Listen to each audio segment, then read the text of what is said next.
رسول کریم صلی اللہ علیہ وآلہ وسلم کو پوری تفصیل سے بتایا گیا کہ ایک عورت بڑی تیز رفتار اونٹنی پر ابو سفیان کے نام پیغام اپنے بالوں میں چھپا کر لے گئی ہے، اسے ابھی راستے میں ہونا چاہیے تھا۔ رسول کریم صلی اللہ علیہ وآلہ وسلم نے اسی وقت حضرت علی رضی اللہ عنہ اور حضرت زبیر رضی اللہ عنہ کو بلا کر اس عورت کی اور اس کی اونٹنیوں کی نشانیاں بتائیں اور انہیں اس عورت کو راستے میں پکڑنے کو بھیج دیا۔ حضرت علی رضی اللہ عنہ اور حضرت زبیر رضی اللہ عنہ کے گھوڑے عربی نسل کے تھے اور انہوں نے اسی وقت گھوڑے تیار کیے اور ایڑے لگا دی۔ اس وقت سورج غروب ہو رہا تھا۔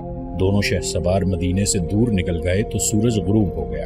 اگلے دن کا سورج طلوع ہوا تو حضرت علی رضی اللہ عنہ اور حضرت زبیر رضی اللہ عنہ کے گھوڑے مدینہ میں داخل ہوئے۔ ان کے درمیان ایک اونٹنی تھی جس پر ایک عورت سوار تھی۔ مدینہ کے کئی لوگوں نے اس عورت کو پہچان لیا، اسے رسول کریم صلی اللہ علیہ وآلہ وسلم کے پاس لے گئے۔ اس کے بالوں سے جو پیغام نکالا گیا تھا وہ حضور صلی اللہ علیہ وآلہ وسلم کے حوالے کیا گیا۔ آپ صلی اللہ علیہ وآلہ وسلم نے پیغام پڑھا تو چہرہ لال ہو گیا۔ یہ بڑا ہی خطرناک پیغام تھا۔ اس عورت نے اقبال جرم کر لیا اور پیغام دینے والے یہودی کا نام بھی بتا دیا۔ رسول اکرم صلی اللہ علیہ وآلہ وسلم نے اس عورت کو سزائے موت دے دی، لیکن یہودی اس کے گھر سے غائب ہو گیا تھا۔ اگر یہ پیغام مکہ پہنچ جاتا تو مسلمانوں کا انجام بہت برا ہوتا۔ مکہ پر فوج کشی کی قیادت رسول اللہ صلی اللہ علیہ وآلہ وسلم فرما رہے تھے۔ رسول اللہ صلی اللہ علیہ وآلہ وسلم نے تیاریوں کا جائزہ لیا اور کوچ کا حکم دے دیا۔ اس اسلامی لشکر کی تعداد 10,000 پیادہ اور سوار تھی۔ اس لشکر میں مدینہ کے ارد گرد کے وہ قبیلے بھی شامل تھے جو اسلام قبول کر چکے تھے۔ مورخین نے لکھا ہے کہ یہ لشکر مکہ جا رہا تھا تو راستے میں 2-3 قبیلے اس لشکر میں شامل ہو گئے۔ تقریباً تمام مسلم اور غیر مسلم مورخوں نے لکھا ہے کہ رسول خدا صلی اللہ علیہ وآلہ وسلم کی قیادت میں اس لشکر کی پیش قدمی غیر معمولی طور پر تیز تھی اور یہ مسلمانوں کا پہلا لشکر تھا جس کی نفری 10,000 تک پہنچی تھی۔ یہ لشکر مکہ کے شمال مغرب میں ایک وادی مر الظہر میں پہنچ گیا جو مکہ سے تقریباً 10 میل دور ہے۔ اس وادی کا ایک حصہ وادی فاطمہ کہلاتا ہے۔ رسول اکرم صلی اللہ علیہ وآلہ وسلم اس مقصد میں کامیاب ہو چکے تھے کہ اہل مکہ کو اسلامی لشکر کی آمد کی اطلاع نہ ہو۔ اب خبر ہو بھی جاتی تو کوئی فرق نہیں پڑتا تھا۔ اب قریش دوسرے قبیلوں کو مدد کے لیے بلانے نہیں جا سکتے تھے۔ رسول اکرم صلی اللہ علیہ وآلہ وسلم نے کسی نہ کسی بہروپ میں اپنے آدمی مکہ کے قریب گرد و نواح میں بھیج دیے تھے۔ تھوڑی دیر آرام کر کے اسلامی لشکر مکہ کی طرف چل پڑا۔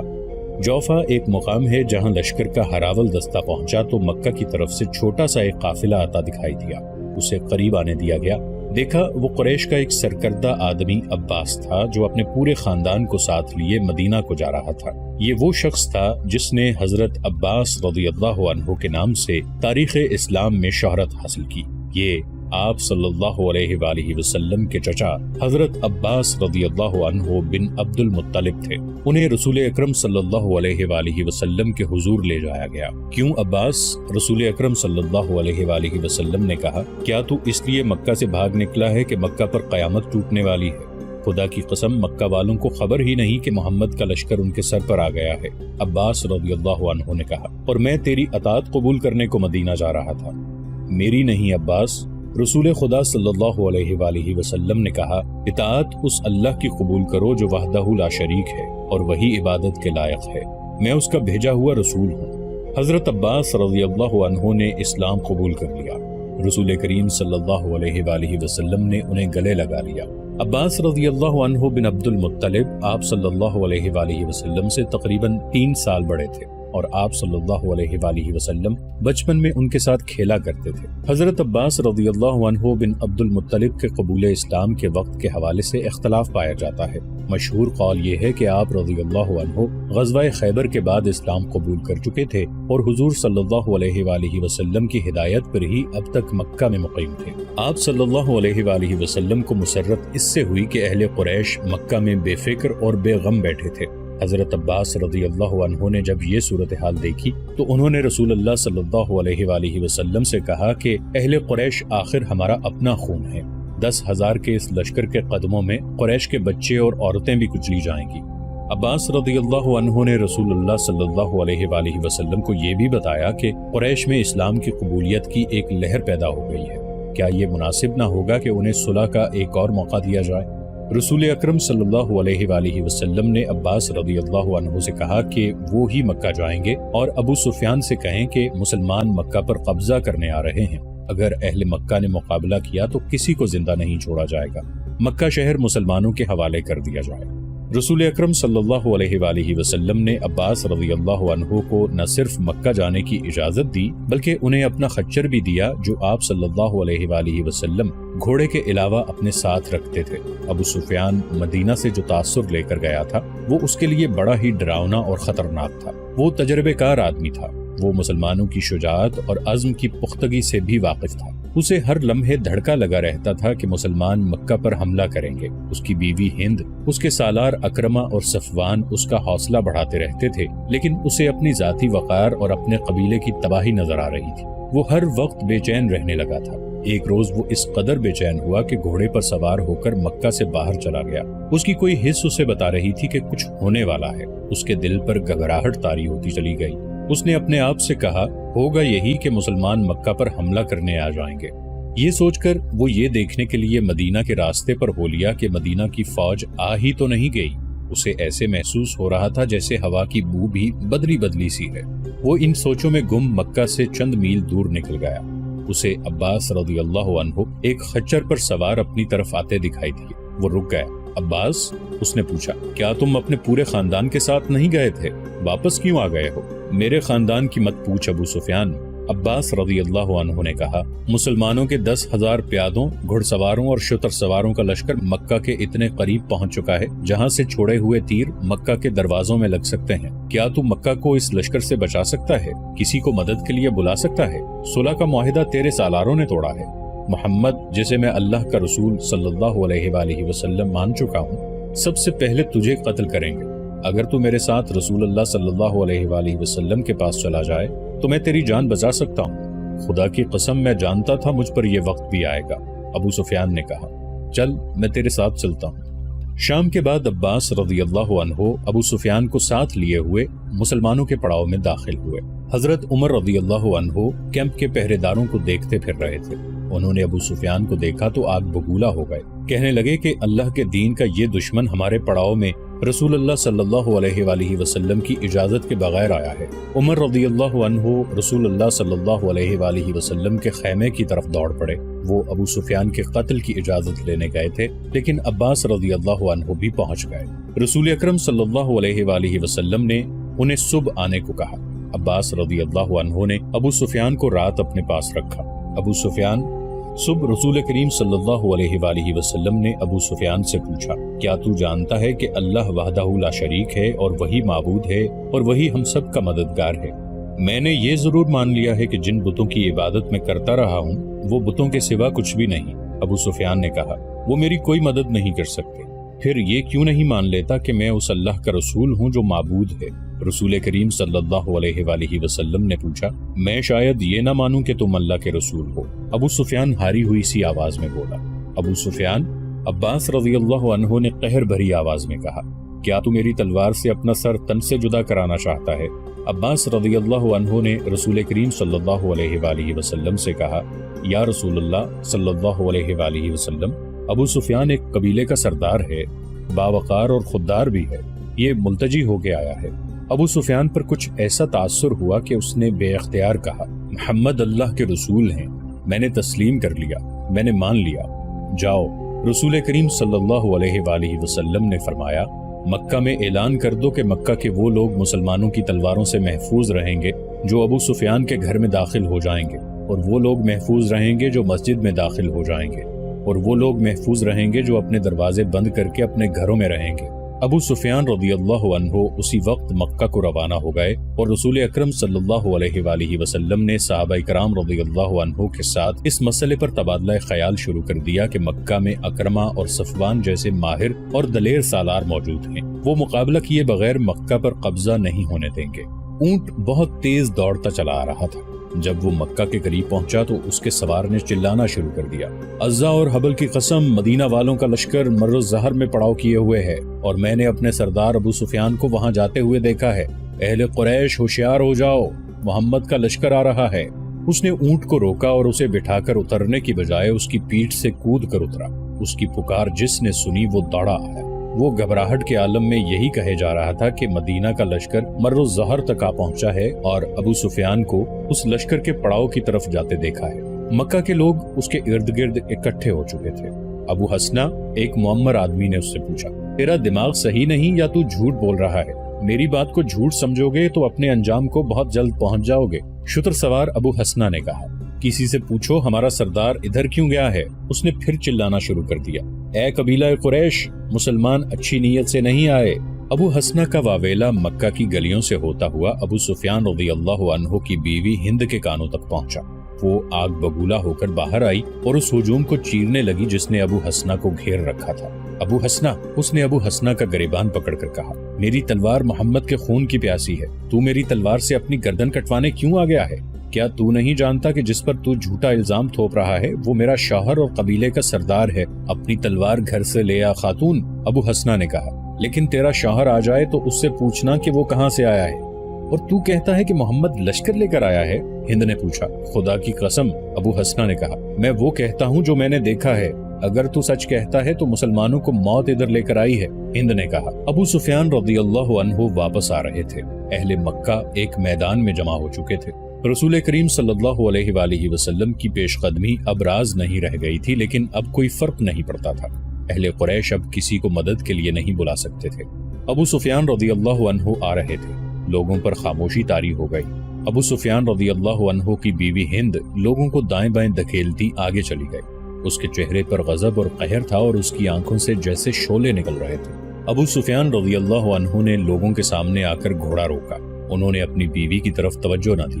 اہل قریش، ابو سفیان رضی اللہ عنہ نے بلند آواز سے کہا، پہلے میری بات ٹھنڈے دل سے سن لینا، پھر کوئی اور بات کہنا۔ میں تمہارا سردار ہوں، مجھے تمہارا وقار عزیز ہے۔ محمد صلی اللہ علیہ وآلہ وسلم اتنا زیادہ لاؤ لشکر لے کر آئے ہیں جس کے مقابلے میں تم قتل ہونے کے سوا کچھ نہیں کر سکتے۔ اپنی عورتوں کو بچاؤ، اپنے بچوں کو بچاؤ، قبول کر لو اس حقیقت کو جو تمہارے سر پر آ گئی ہے۔ تمہارے لیے بھاگ جانے کا بھی کوئی راستہ نہیں رہا۔ ہمیں یہ بتا ہمارے سردار، ہم کیا کریں؟ لوگوں میں سے کسی کی آواز آئی، محمد صلی اللہ علیہ وآلہ وسلم کی اطاعت قبول کر لینے کے سوا اور کوئی راستہ نہیں۔ ابو سفیان رضی اللہ عنہ نے کہا، خدا کی قسم، مسلمان ہمیں پھر بھی نہیں بخشیں گے۔ ایک اور آواز اٹھی، وہ اپنے مقتولوں کا بدلہ لیں گے، وہ سب سے پہلے تمہیں قتل کریں گے۔ احد میں تمہاری بیوی نے ان کی لاشوں کو چیرا پھاڑا تھا۔ ہند الگ کھڑی پھنکار رہی تھی، میں تم سب کی سلامتی کی ضمانت لے کر آیا ہوں۔ ابو سفیان رضی اللہ عنہ نے کہا، میں محمد صلی اللہ علیہ وآلہ وسلم سے مل کر آ رہا ہوں۔ انہوں نے کہا ہے کہ تم میں سے جو میرے گھر آ جائیں گے وہ مسلمانوں کے جبر و تشدد سے محفوظ رہیں گے۔ کیا مکہ کے سب لوگ تمہارے گھر میں سما سکتے ہیں؟ کسی نے پوچھا۔ نہیں، ابو سفیان نے کہا۔ محمد صلی اللہ علیہ وآلہ وسلم نے کہا ہے کہ جو لوگ اپنے گھروں سے باہر نہیں نکلیں گے اور ان کے دروازے بند رہیں گے ان پر بھی مسلمان ہاتھ نہیں اٹھائیں گے، اور جو لوگ خانہ خدا کے اندر چلے جائیں گے ان کو بھی مسلمان اپنا دوست سمجھیں گے۔ وہ دشمن صرف اسے جانیں گے جو ہتھیار لے کر باہر آئے گا۔ ابو سفیان رضی اللہ عنہ گھوڑے سے اتر آئے اور بولے، تمہاری سلامتی اسی میں ہے، تمہاری عزت اسی میں ہے کہ تم دوستوں اور بھائیوں کی طرح ان کا استقبال کرو۔ ابو سفیان، قریش کے مشہور سالار اکرمہ نے للکار کر کہا، ہم اپنے قبیلے کے قاتلوں کا استقبال تلواروں اور برچھیوں سے کریں گے، ہمارے تیر ان کا استقبال مکہ سے دور کریں گے۔ قریش کے دوسرے دلیر اور تجربہ کار سالار صفوان نے کہا، ہمیں اپنے دیوتاؤں کی قسم، ہم دروازے بند کر کے اپنے گھروں میں بند نہیں رہیں گے۔ حالات کو دیکھو اکرمہ۔ ابو سفیان رضی اللہ عنہ نے کہا، ہوش کی بات کرو صفوان، وہ ہم میں سے ہیں۔ آج خالد محمد صلی اللہ علیہ وآلہ وسلم کے ساتھ جا ملا ہے تو مت بھول کہ اس کی بہن فاختہ تمہاری بیوی ہے۔ کیا تو اپنی بیوی کے بھائی کو قتل کرے گا؟ کیا تجھے یاد نہیں رہا کہ میری بیٹی ام حبیبہ محمد صلی اللہ علیہ وآلہ وسلم کی بیوی ہے؟ کیا تو یقین نہیں کرے گا کہ میں اپنے قبیلے کی عزت اور ناموس کی خاطر مدینہ گیا تو میری اپنی بیٹی نے میری بات سننے سے انکار کر دیا تھا؟ میں محمد صلی اللہ علیہ وآلہ وسلم کے گھر میں چارپائی پر بیٹھنے لگا تو ام حبیبہ نے میرے نیچے سے چارپائی پر بچھی ہوئی چادر کھینچ لی تھی کہ اس مقدس چادر پر رسول اللہ صلی اللہ علیہ وآلہ وسلم کا دشمن نہیں بیٹھ سکتا۔ باپ اپنی بیٹی کا دشمن نہیں ہو سکتا صفوان۔ مکہ کے لوگوں میں اکرمہ اور صفوان اور 2-3 اور آدمیوں کے سوا اور کسی کی آواز نہیں سنائی دے رہی تھی۔ مورخوں نے لکھا ہے کہ قبیلہ قریش کی خاموشی ظاہر کرتی تھی کہ ان لوگوں نے ابو سفیان رضی اللہ عنہ کا مشورہ قبول کر لیا ہے۔ ابو سفیان رضی اللہ عنہ کے چہرے پر اطمینان کا تاثر آ گیا، مگر ان کی بیوی ہند جو الگ کھڑی پھنکار رہی تھی تیزی سے ابو سفیان رضی اللہ عنہ کی طرف بڑھی اور ان کی مونچھیں جو خاصی بڑی تھیں اپنے دونوں ہاتھوں میں پکڑ لی۔ میں سب سے پہلے تجھے قتل کروں گی، ہند نے ابو سفیان کی مونچھیں زور زور سے کھینچتے ہوئے کہا۔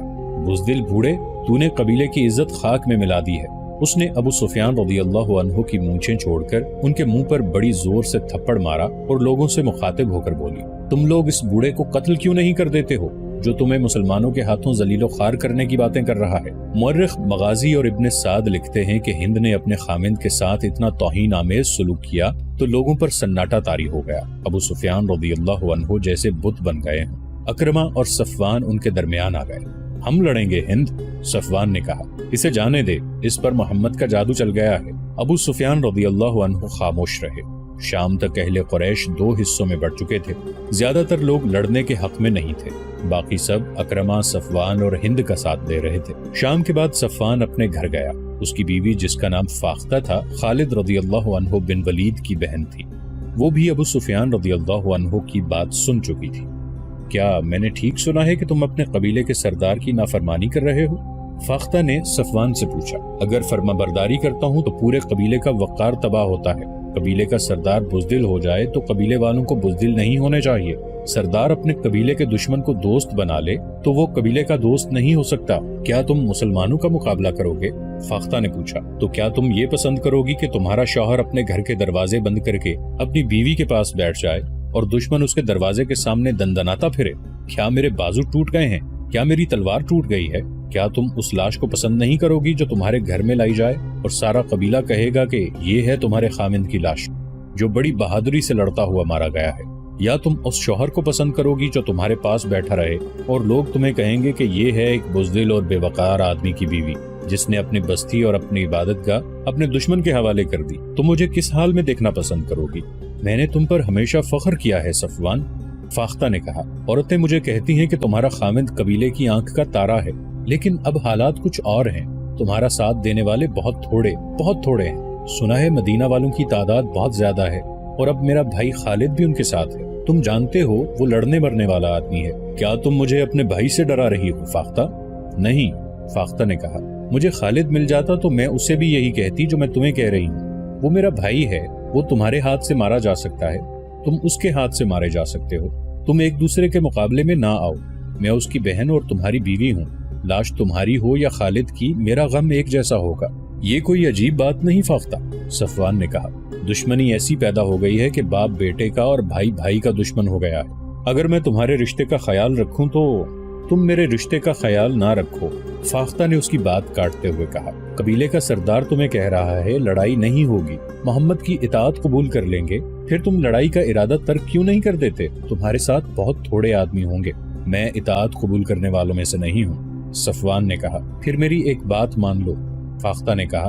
خالد کے آمنے سامنے نہ آنا، اسے میری ماں نے جنم دیا ہے، ہم دونوں نے ایک ماں کا دودھ پیا ہے۔ وہ جہاں کہیں بھی ہے، بہن یہی سننا چاہتی ہے کہ اس کا بھائی زندہ ہے۔ میں بیوہ بھی نہیں ہونا چاہتی صفوان۔ پھر اپنے بھائی سے جا کے کہو کہ مکہ کے قریب نہ آئے، صفوان نے کہا۔ وہ میرے سامنے آئے گا تو ہمارے رشتے ختم ہو جائیں گے۔ فاختہ کے آنسو صفوان کے ارادوں کو ذرا بھی متزلزل نہ کر سکے۔ رسول کریم صلی اللہ علیہ وآلہ وسلم نے ایک اور انتظام کیا۔ انہوں نے چند ایک آدمی مختلف بحروپوں میں مکہ کے ارد گرد چھوڑ رکھے تھے۔ ان کا کام یہ تھا کہ مکہ سے کوئی آدمی باہر نکل کر کہیں جاتا نظر آئے تو اسے پکڑ لیں۔ جاسوسی کا یہ اہتمام اس لیے کیا گیا تھا کہ قریش اپنے دوست قبائل کو مدد کے لیے نہ بلا سکے۔ دوسرے ہی دن 2 شتر سواروں کو پکڑا گیا جو عام طور سے مسافر معلوم ہوتے تھے۔ انہیں مسلمانوں کے پڑاؤ میں لے جایا گیا۔ 1-2 دھمکیوں سے ڈر کر انہوں نے اپنی اصلیت ظاہر کر دی۔ ان میں سے ایک یہودی تھا اور دوسرا قبیلہ قریش کا۔ وہ مکہ سے چند میل دور کے رہنے والے قبیلے بنو بکر کے ہاں یہ اطلاع لے کر جا رہے تھے کہ مسلمان مر و ظہر میں پڑاؤ کیے ہوئے ہیں۔ بنو بکر کو یہ بھی پیغام بھیجا جا رہا تھا کہ وہ مسلمانوں پر شب خون ماریں اور 2 اور قبیلوں کو بھی اپنے ساتھ ملا لیں۔ پیغام میں یہ بھی تھا کہ مسلمان مکہ کو محاصرے میں لے لیں تو بنو بکر اور دوسرے قبیلے عقب سے ان پر حملہ کر دیں۔ ان سے پوچھا گیا کہ مکہ میں لڑائی کی تیاریاں کس پیمانے پر ہو رہی ہیں۔ انہوں نے بتایا کہ ابو سفیان لڑائی نہیں چاہتا اور مکہ والوں کی اکثریت اس کے ساتھ ہے۔ صرف اکرمہ اور صفوان لڑیں گے، لیکن ان کے ساتھ بہت تھوڑے آدمی ہیں۔ ان دونوں آدمیوں کو ابو سفیان نے نہیں، اکرمہ اور صفوان نے بھیجا تھا۔ رسول کریم صلی اللہ علیہ وآلہ وسلم نے اپنے سالاروں وغیرہ سے کہا کہ مکہ میں یہ فرض کر کے داخل ہوا جائے کہ قریش شہر کے دفاع میں لڑیں گے۔ آپ صلی اللہ علیہ وآلہ وسلم نے اپنی فوج کو 4 حصوں میں تقسیم کیا۔